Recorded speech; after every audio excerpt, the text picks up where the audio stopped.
લશ્કરે તૈયબાના મુખ્ય કાર્યકર્તા અને અનેક આતંકવાદી હુમલાઓનો મુખ્ય સૂત્રધાર અબુ સૈફુલ્લાહ ખાલિદની પાકિસ્તાનના સિંધ પ્રાંતમાં ગોળી મારીને હત્યા કરી દેવાઈ હતી।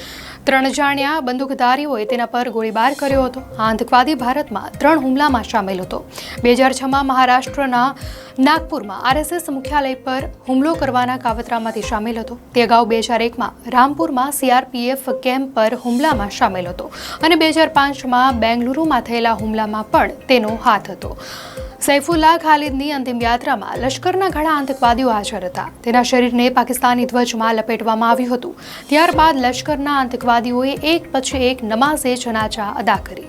આ ઘટનાને ફરી એકવાર આતંકવાદ પ્રત્યે પાકિસ્તાનના વલણ પર પ્રશ્નો ઊભા કર્યા છે। અગાઉ પણ જ્યારે ભારતે ઓપરેશન સિંદૂર દરમિયાન પાકિસ્તાનમાં આતંકવાદીઓને મારી નાખ્યા હતા ત્યારે પાકિસ્તાને તેમને રાજ્ય સન્માન આપ્યું હતું। તે સમયે આતંકવાદીઓની અંતિમ યાત્રામાં સેનાના અધિકારીઓ પણ હાજર હતા, જેનો ભારતે સમગ્ર વિશ્વ સમક્ષ વિરોધ કર્યો હતો।